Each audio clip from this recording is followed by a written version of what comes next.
this very auspicious day of the birth anniversary of Swami Saradananda, whose this wonderful book we are studying every Tuesday, the biography of Sri Ramakrishna, a spiritual biography, which not only gives the events, but this special attitude in which Sri Ramakrishna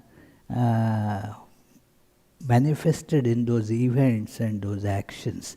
How Sri Ramakrishna did those activities is very important. So let us begin as usual with our opening chant.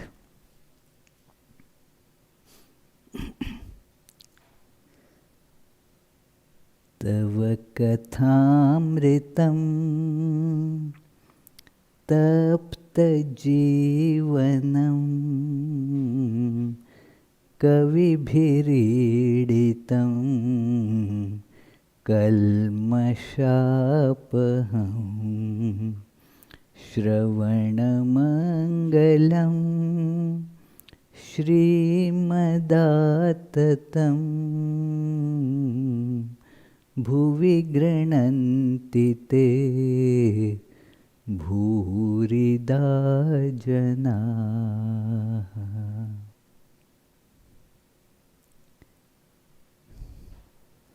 So the particular volume that we are discussing of this biography is how the teachership of Sri Ramakrishna worked. His teachership was not that, come on, I will teach you, not of that type. His very presence automatically taught people. It is more or less, just to give an example, the sun has never got to say that, okay, let me distribute light to people. The presence of sun automatically does that. The sun means sun scatters the light. So Sri Ramakrishna's wisdom, his knowledge, his experience of God everywhere, that just manifested in his every single act. And we all really are looking for that. Whether we know it or we don't know it, in everyone there is this divine spark. Each soul is potentially divine. And so that divinity is looking for some way to manifest. So it is something like a seed is looking to manifest its potential and become a tree. So therefore, as soon as you see the spring comes, all those seeds, they start sprouting. So Sri Ramakrishna's presence there would become teachership. And we saw in earlier chapters of this particular volume of what is called Sri Ramakrishna as teacher. Sri Ramakrishna, it is a very difficult thing to explain. Sri Ramakrishna is like God incarnate in human form. As you all are aware, the Hindus, they have the doctrine that to teach humanity what is their goal of life, what is the meaning of life, and how to attain to that, God assumes a human form to teach. And this happens from time to time. It is very much like the Christian idea that you read in John's book. John's book begins like this, that, there was the Word. In the beginning there was the Word. And the Word was with God, and the Word was God. From that everything that was made, and then that word assumed flesh. That is how you have Jesus Christ, an incarnation of God. God becoming man, and as they say, why does God become a man? So that man may become God. It is by observing that. So this is, therefore, Sri Ramakrishna was aware of his being God and acting like a man. It is, many times I gave this example, like on stage. A play is going on, say a Shakespeare play, Othello. Now some John Smith is acting like Othello. Now those people watching the play, they know that it is Othello. He acts like Othello.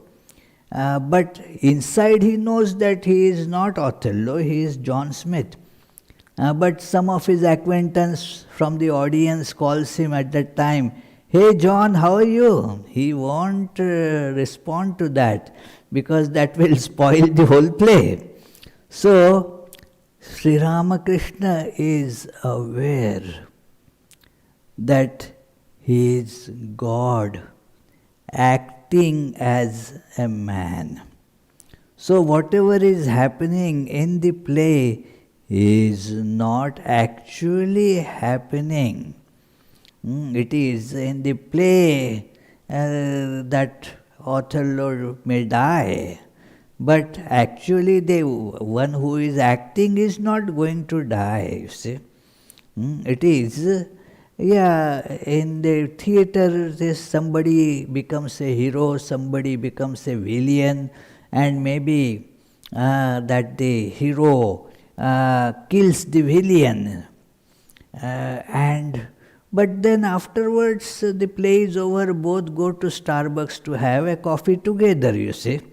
So, because nobody really dies there.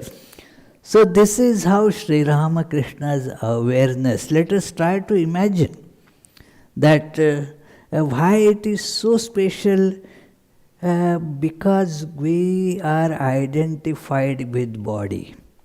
I am this body, this flesh, blood and so forth. Am I really that? Had I been really that, I am changing all the time. When I take breakfast, then the material here changes. So, did I change because of that? I don't change because I am actually not body. I am using the body. It is just like, say, somebody is using a car, and the person doesn't become car by using the car. The person doesn't say that, well, I am Toyota, or I am Honda, or I am whatever, Ferrari. These are the names of the cars, not a person's name. So similarly, the body also is like a car that we go and then, move around. But we are kind of caught in this body. What a terrible situation will it be? Imagine, that say Jesse came here in car. Did you come in car? So he came in car, and now car's doors are not opening. What will happen, you see? The car is not then a means of transportation, it has become a prison. So similarly, we get caught and bound in this body awareness. I am body. So looking at Sri Ramakrishna, this gets changed. We also realize that like he is in the body, but not of the body. I too am in the body, but not of the body. So this is what the teachership is, by example. And it is without example, only words do not teach. If the words are not backed by life, the words do not have any impact. Saint Francis of Assisi's that famous statement is there that it is good to walk to give a sermon if your walking itself is a sermon. A very important statement. Do you get it, Ujjwal? If the walking itself is sermon, then otherwise the only words do not have much value. Only when they come out of a living experience, then alone you find them full of meaning. So, Sri Ramakrishna's teachership therefore was of that type. And we have discussed that before many times in the course of these discussions, that he could see both things. As it were, just to give an analogy, don't take it too literally, his one foot. Imagine somebody is standing in the doorway. One foot is out of the door, one foot is inside the door. So Sri Ramakrishna is kind of on the threshold of the absolute and relative. The absolute, that is a state that one can meditate upon, but its realization takes much intense practice, long-standing intense practice. Meditation, yes, we can meditate on that. Today we didn't have time, otherwise in the beginning of the class we conduct a little guided meditation. That imagine, for example, each of us is like an ice cube. So as ice cube we look different.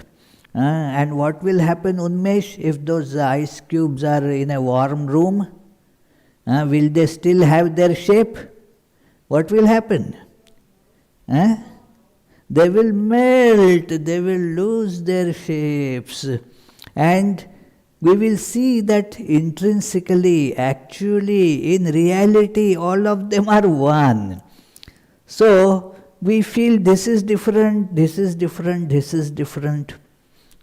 But actually there is no difference. God pervades all of them. That is the reality. So looking at Sri Ramakrishna, listening to Sri Ramakrishna, observation of how he conducts himself, one can learn this. Our lives are, all caught in desires and running after fulfillment of those desires.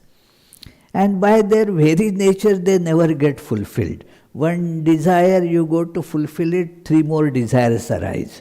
So, it is, why it happens? Because there is nothing other. So, when we realize this truth that there is nothing other, all desires vanish. It is because there is nothing else. You know you are all that is. And thus we see in the life of Sri Ramakrishna that total desirelessness. There is nothing could tempt him. Because there is no desire, he had the fulfillment, complete fulfillment. And desirelessness doesn't mean like a wall doesn't have desire, not in that sense. It is a total blissful life of having all the bliss within. It is, that was his life. So we all want happiness. We all want joy, and we see in his life all is just bliss. And that bliss does not depend on any situation. Our happiness depends on situation. If I have a lot of money, then I become happy. If I have good job, I become happy. If I get other things of enjoyment, that's how I feel happy. If my club wins the match, the club, my means that which I support and root for, then I become happy. If it loses, I become unhappy.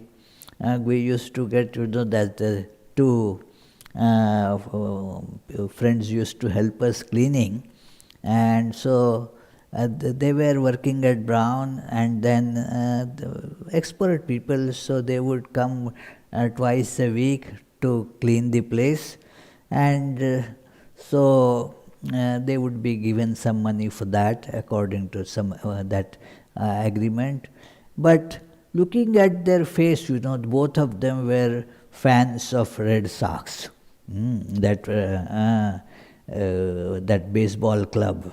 So, and so looking at their face, one would know whether Red Sox won today or lost today, because then, so if they lose, if they win, so it is now.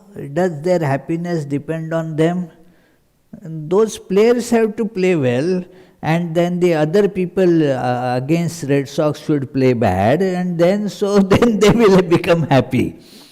So, if my friend is there to make me happy, but if my friend doesn't behave as I want him or her to behave, then I will become unhappy. So my happiness is with that friend. So, with Sri Ramakrishna, no situation would change his happiness, because happiness is within us. It is not in any object, but it is within us. So, that was what Sri Ramakrishna's constant awareness was. And that was getting spread from him to everybody. And we saw the many examples of great these spiritual practitioners who got that illumination that they were looking for by being in company of Sri Ramakrishna. We have been discussing this incident here of the many mendicants who were practicing the spiritual disciplines according to the one sect called Ramayata. Means they were considering Rama as the representation of God. Rama is that there is the epic Ramayana. Ram was the king that of Ayodhya. Dashrath was king. Dashrath's son was Rama. And so that is how the history or story books tell about Rama. But for spiritual aspirants, that is only a superficial aspect. So they say that Ram, who was son of Dashratha, is the Ram actually who is the self of everyone. And that very Ram is all pervading.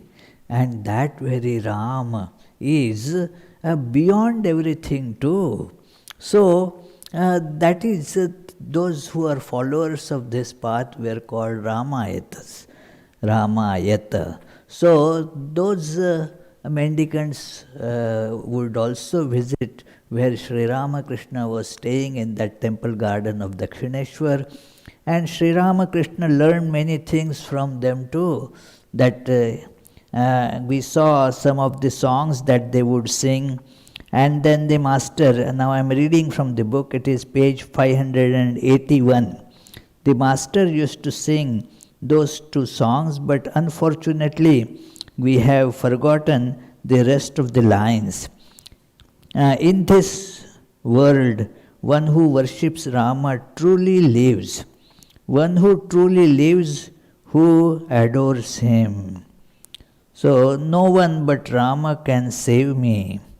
Sometimes Master recited Hindi couplets that he had learned from Ramayata monks. He said the monks always counseled that one should protect oneself from these three sins: theft, adultery, and falsehood. So, then he has quoted from the great devotee of Rama, a saint, highly revered Tulsi Das.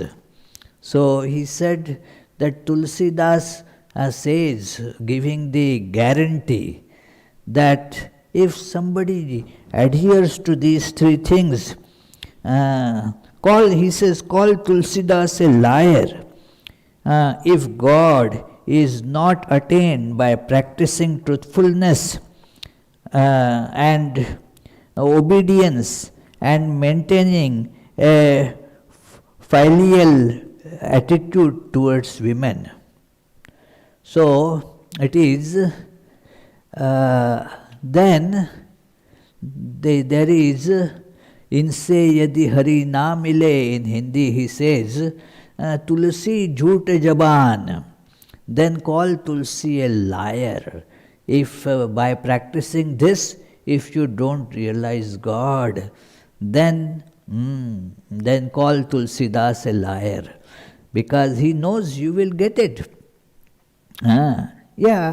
If somebody says that, well, how to come to Vedanta Society, I will give the address and say that, well, follow the Google directions, and if you follow correctly, you will come here. There is no mystery about it. So how to reach God? Well, there are the directions left by the saints, and they have gone by that path and reached. So Paul also will say, yes, I will go by follow that, and then Paul has to reach there. There is no alternative. You must get there. Why will you not get? It is obvious. So therefore, it is said that when you follow this, that you will realize God. It is. And what is this obedience? He said, what it means is develop true humility. The ego is destroyed and one realizes God. This is a very famous Sufi saying. It is in Vedanta, in all religions you will find this great idea that the ego is the obstacle. Otherwise we are God. We are no different from God. Only this feeling that I am a separate entity, this makes the difference. It is that very nice Persian-like saying, or Urdu, it is a mixture, that it says that na hoti khudi to main khuda hi to tha. Khudi means this I-ness, and khuda means God. So because of this separate identity I, which has no meaning, nobody can show where this I is. It is only an illusion. And on this illusion we are basing every activity of ours. And therefore everything is that illusory. But when that illusion is taken out, you are everything. There is nothing that you are not. You are God. So this is the obstacle. And what keeps on powering this illusion? That is this ego. I am so and so, I am this, I am that. I am a Swami. Ego can be of anything.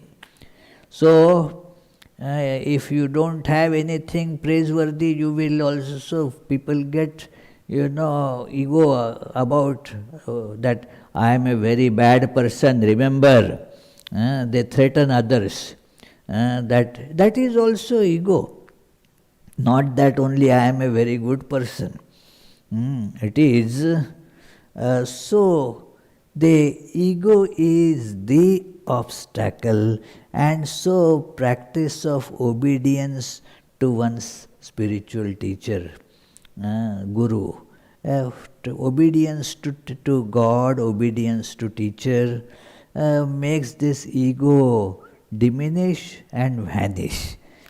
That is how one realizes the truth by following this discipline of obedience.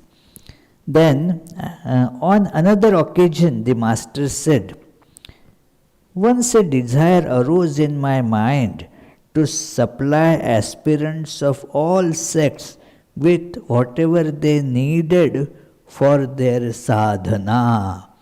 Sadhana means spiritual practice. Whatever one is doing to realize God, that is called sadhana. Like somebody meditates. For that realizing God, it becomes then sadhana. Somebody sings praises of Lord, that becomes sadhana.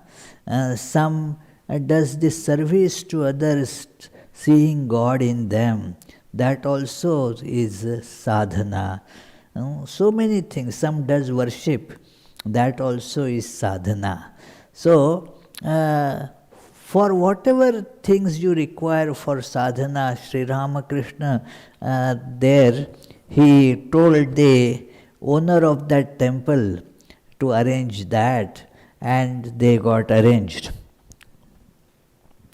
When I said this to Mathur, he said, "That's no problem. Father, I will arrange everything right now. You distribute everything as you wish." Arrangements had already been made to give rice, lentils, flour and so on to mendicants regularly from the temple store. Now Mathur made additional provisions for the water pots. And these mendicants, they use a special kind of water pot. It is called kamandal. Kamandal is the name of that special water pot that they use. They carry it everywhere. So, because water is needed, so those were not the days of water bottles. Now that kamandal is not always used by mendicants. Times change and these things also change. Now instead of kamandal, many carry a jar of water or a big bottle of water. The principle is same, that carry some proper pot to carry water. So these pots were distributed when they need, and and other things that they use, articles that they use in worship and praying to God. On many occasions, they made me join their holy circle, and sometimes invited me to lead the group. They would always ask me to drink the this consecrated wine, but when they found that I was incapable of taking it because I got intoxicated while merely chanting the mother's name, that is a practice that some of the mendicants used. Take something, some substance to free their mind temporarily from the worldly awareness. That practice is not very safe. In fact, it is very dangerous because you get addicted to those things. It becomes another problem. So, but some very sincere and careful aspirants would take a little wine, and what happens with that? That is the effect of wine, that you lose track of the present situation. That is why that it is a crime to drive drunk, because you don't see the reality around you. You are not aware of things. Even if it is a red light, you won't see it. You would just go. So it is, or somebody is in front of you, you make run over that fellow. So therefore, but it has the reason for this is that your awareness becomes little different. It is a changed, altered consciousness experience. So therefore, just for that purpose, a few would take that. Sri Ramakrishna was so intoxicated with God, he never needed to take any such thing. So, however, because it was the custom to drink wine in the holy circle, I would put a drop on my finger and mark my forehead with it, or smell it, or at the most sprinkle a drop on my tongue, then pour the wine in their glasses. I noticed that after drinking wine, some of them would concentrate on the Divine Mother and call on her passionately. Some of them, however, would drink greedily and become drunk instead of calling on the Divine Mother. So, this is how the different people they get addicted, and thus they think that this is a spiritual practice. It is not a spiritual practice then. It is, if it helps you to turn to God, then it is spiritual practice. Otherwise, you get addicted to that substance, your condition becomes much worse than what you were. So, he gave one incident. One day I saw them become excessively drunk, so I stopped supplying wine to them. I consistently noticed that Rajkumar would become absorbed in this meditation and repetition of the name of God, japa and meditation immediately after drinking the consecrated wine. Sometimes later on, however, he had a desire to attain name and fame, but this was natural. He had a wife and children at home, so he needed to pay attention to making money to satisfy their financial needs. Nevertheless, this person, Rajkumar, would use wine only as an aid to sadhana. I never saw him drinking greedily and losing control. So many thoughts arise in our minds in connection with Master's inability to drink wine. On many occasions, in the course of conversation, we saw him become overwhelmingly intoxicated and even go into Samadhi when uttering the word Siddhi. Siddhi has the one meaning of Siddhi, this Sanskrit word, is attainment of the goal. That is called Siddhi. You have achieved the end of your endeavor. That is called Siddhi. And also this name is given to an intoxicating substance, Siddhi. It is called, what is the English word for bhang? Is opium? Is it opium? Bhang? No. In Sanskrit and in Hindi they call it bhang. So, but it is something similar, some intoxicating substance. Let us leave what exactly it is. But then one just forgets this situation and then keeps on doing whatever he is doing. It is that in the name of Lord Shiva, some people take it. And then what happens is, if that person is walking, keeps on walking, never stops, because that intoxication is like that.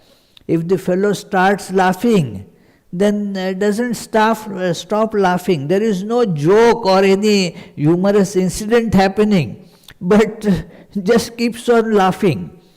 I witnessed one incident like that, and initially it was going on fine, a few people were there. I was a child of this boy's age, Unmesh's age, and then somebody had brought it, so some worship was going on, and then one man took it. Seemingly he was okay, but after a while, and the things started becoming different. He kept on repeating the same one sentence again and again and again.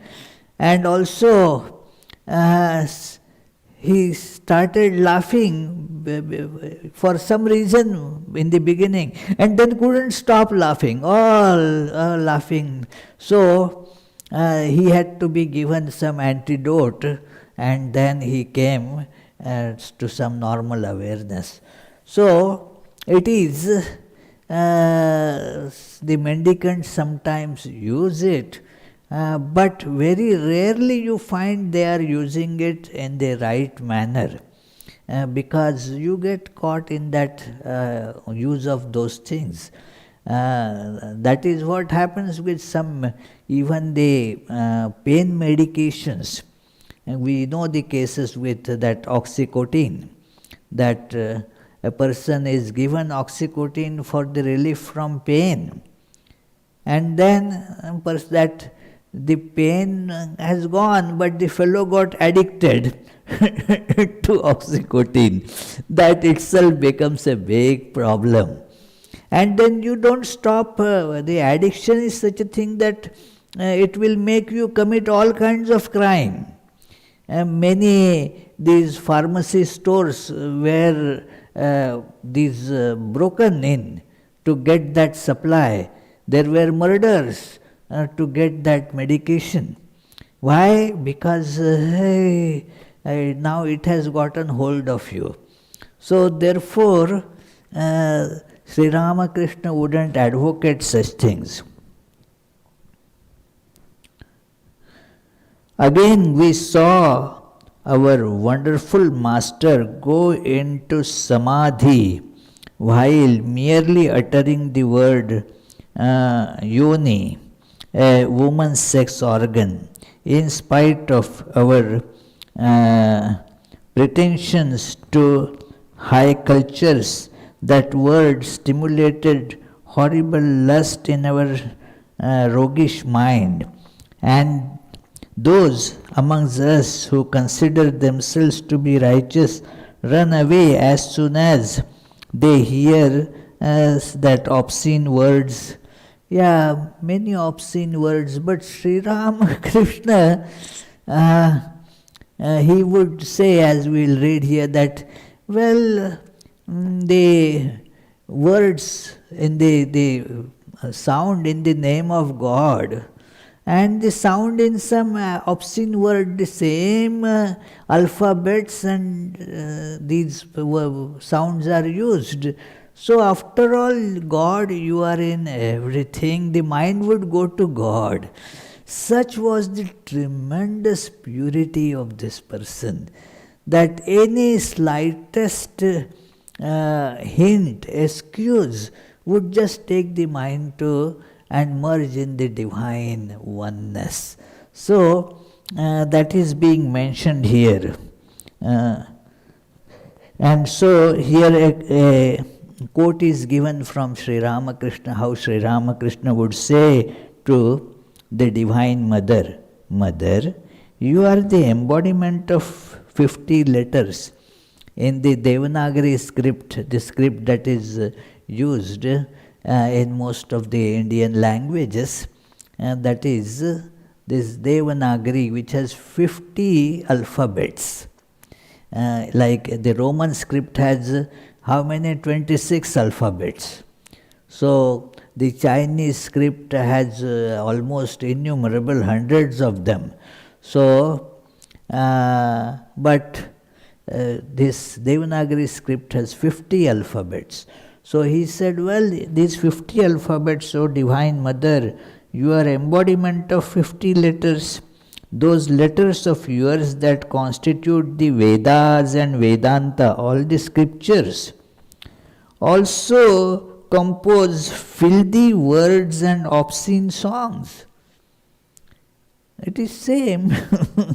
So, you go to the Divine Mother, by anything, his mind would just rush to God. So, Mother, you are verily the Vedas and Vedanta as well as obscene words and songs.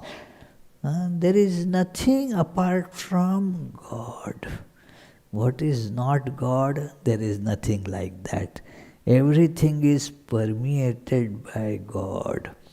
The example that we many times take up is that like you see a movie on a screen, now you are seeing the movie. But all these are on screen. If you want to give a hug to somebody on the screen that you love, hey, let me give a hug to this person. Well, whom will you hug, Unmesh? Screen. And the screen is in every picture. Something that you like, that is also screen. Something that you don't like, that also is screen.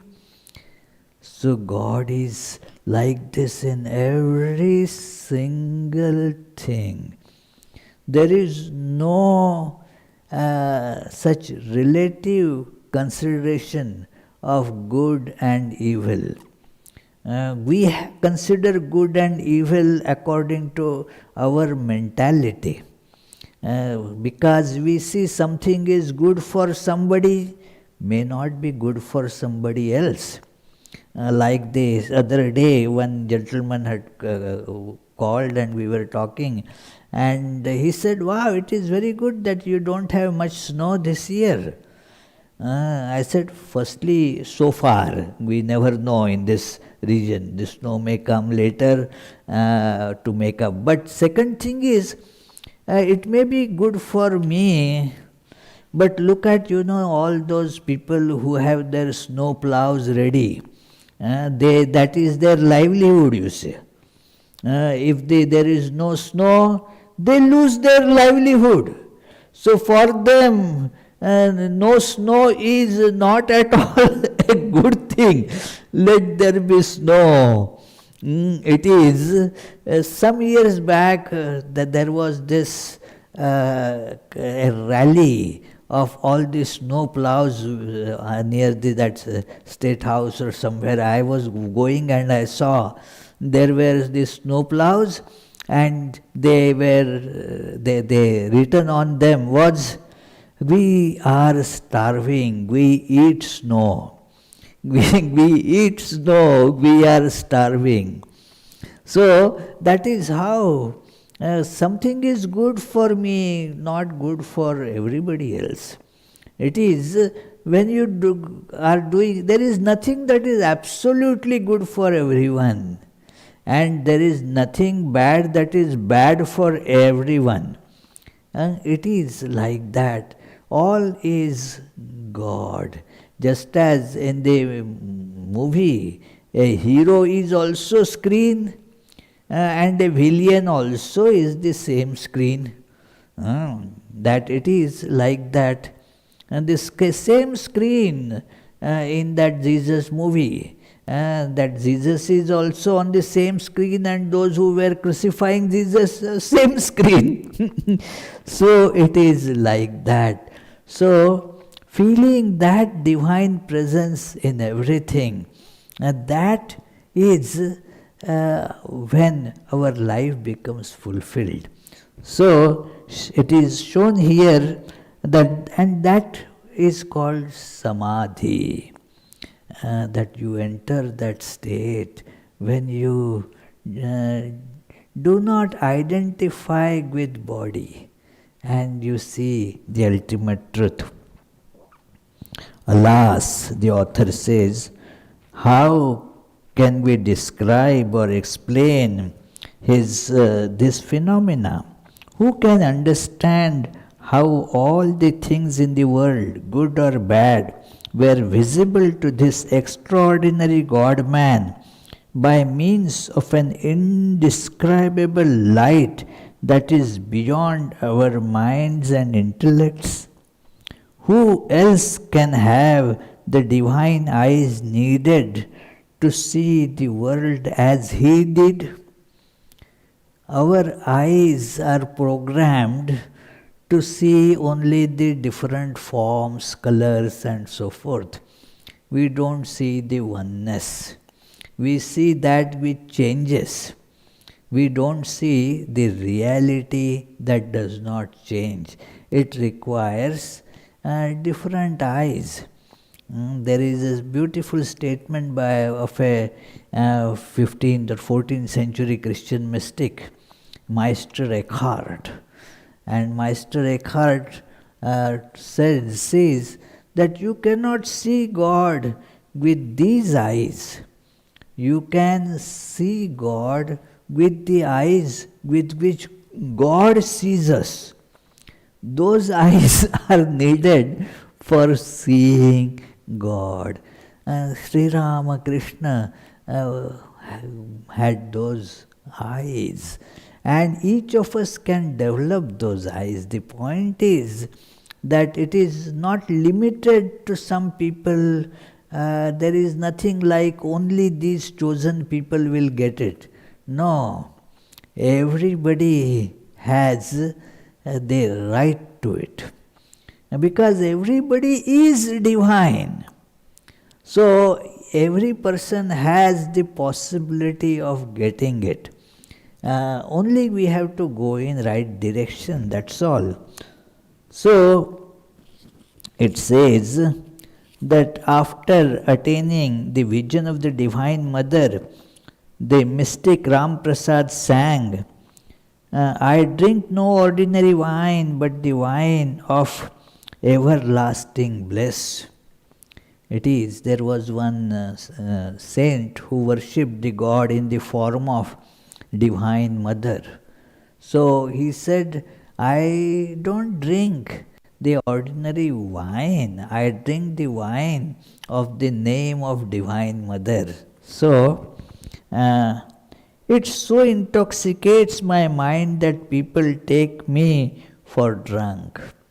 Yes, people think that, well, this man is not behaving like us, so means must be drunk. Before we met the Master, we could not have imagined that a person could be in such a drunken state by virtue of divine bliss alone, without using any intoxicants. We vividly remember a time when we considered an author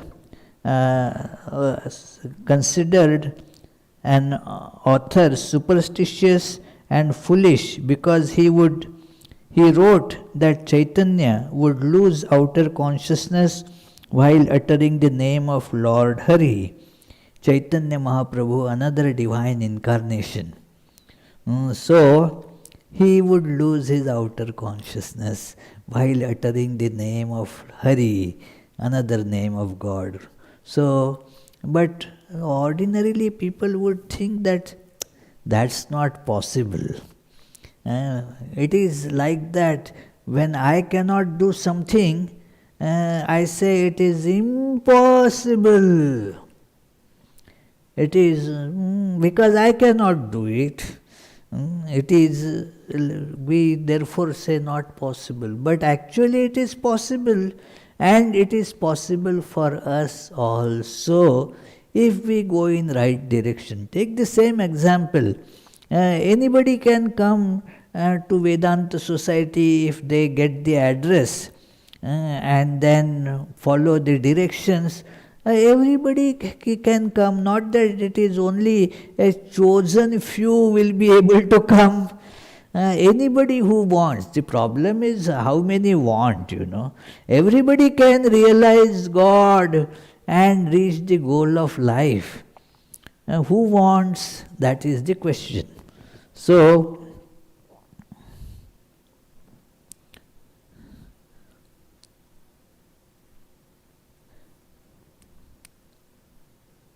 it is which Sri Ramakrishna, even those bad words or such things, would only invoke the divine feeling and he would merge with God.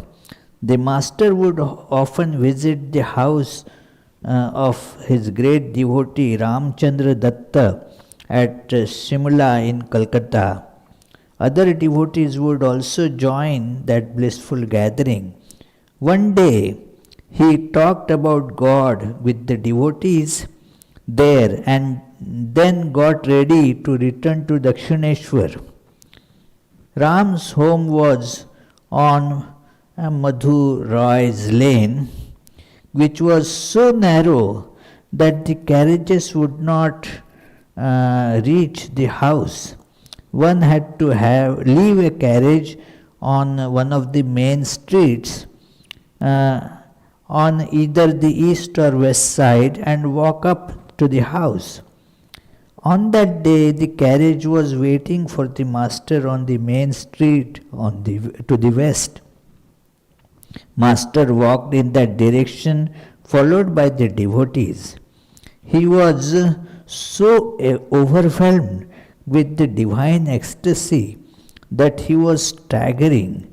He could not walk that short distance without help.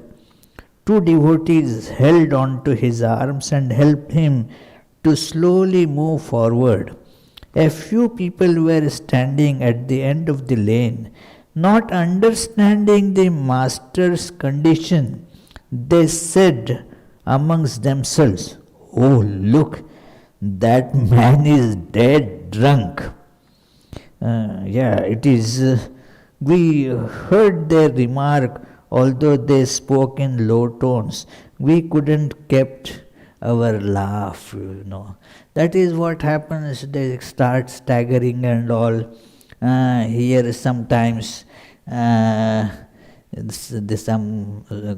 these students, university students, and they would play a game. It is that involved a lot of drinking of beer.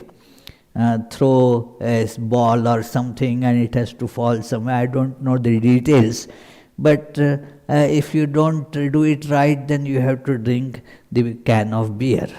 So now what happens thereby is that next time you make more mistake, and the fellow soon therefore by making mistake gets drunk in very quickly, and then cannot move about here and there. Soon has to sit, somebody has to put him and take him. While driving in Germany, I read the signs that a place with barbecue there, So bring your own that bottle, and they would write everywhere, bring Bobby.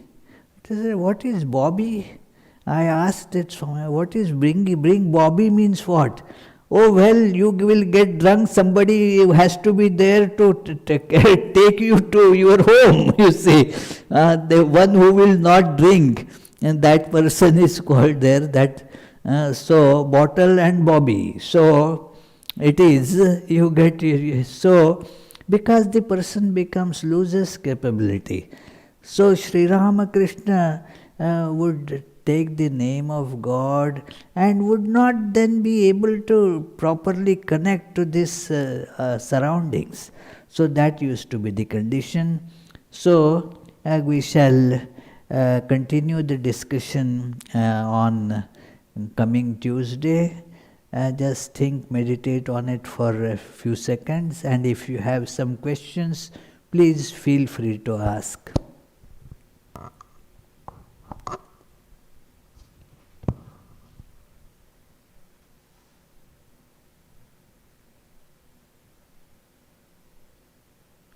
Yes, any questions on the web, Prithvish? Yeah, there are a couple of questions, Swamiji.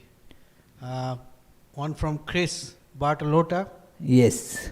How can we best serve the Guru when we are unable to physically be with them? Oh, well, a question that gets asked by many, that one of the spiritual practices prescribed is service to your Guru, service to your teacher. Now, because of the COVID, if you are not able to go physically, then how can you perform that? Some people stay far away from their Guru. How can they come even if there is no COVID? It is not easy to come. But what is the meaning of service to Guru? Service to Guru is best done by following the teachings of the Guru. The Guru is most pleased. What is doing service to a person? For example, if I want to do service to Paul here, so I will ask Paul, what would you like? And then whatever Paul actually wants, if I do that, that is a service to Paul. So, Chris, what does God want, that Guru wants from you? Do your sadhana, do your practice, follow the teachings of the teacher, and that is the best service that one can render to the Guru. There is one incident that happened with the direct disciple of Sri Ramakrishna, Swami Shivananda. He was very sick those days, and many of his disciples, most of them were monastics. So they would come and serve him, like massaging the feet or feeding him and so forth, So, and this great monk, he understood that they are feeling a sense of ego, that hey, they got the privilege to serve. So many of his disciples, they are not getting this privilege. And noticing this, he told, well, you are doing very good, you are serving this.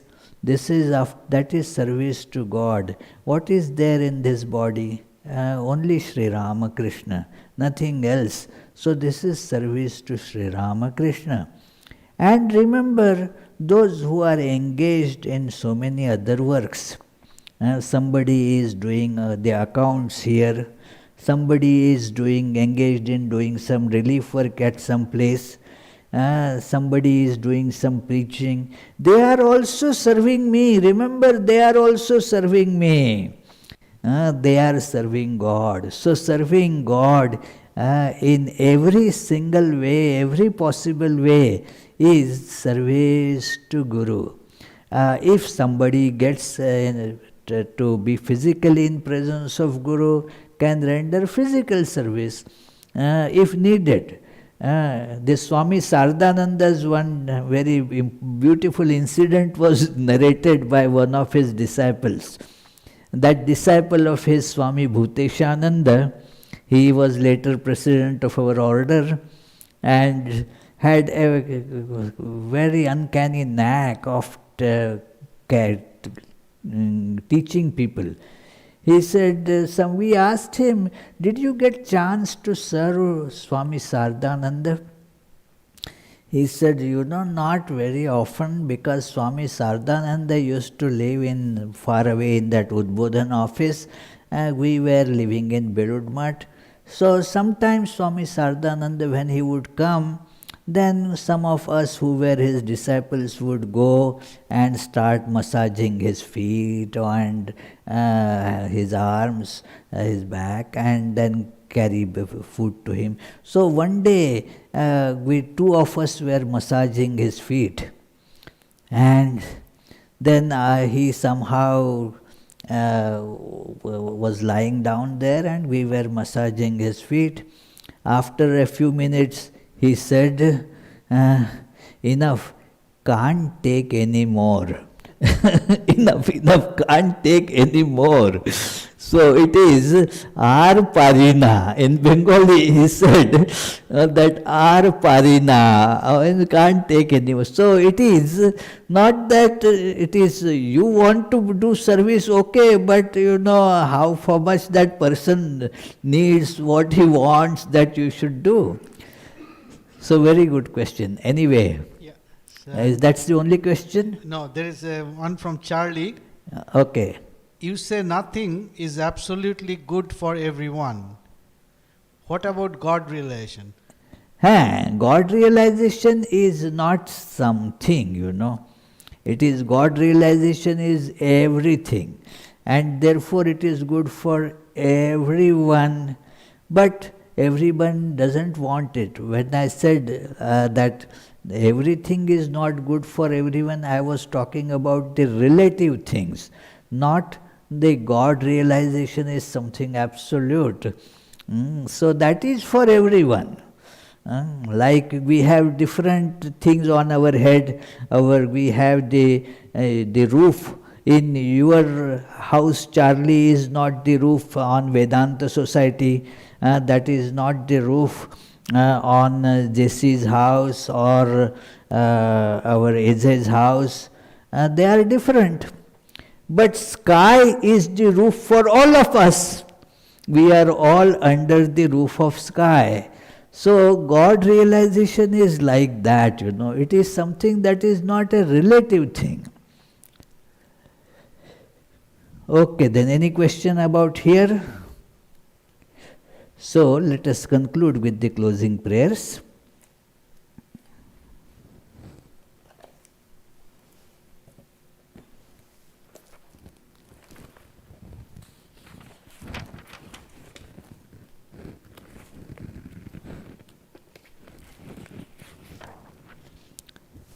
May the Divine, who is Father in heaven of the Christians, Holy One of the Jewish faith, Allah of the Muslims, Buddha of the Buddhists, Tao of the Taoists, Great Spirit of the Native American, Ahura Mazda of the Zoroastrians, and Brahman of the Hindus, lead us from the unreal to the real, from darkness to light, from death to immortality.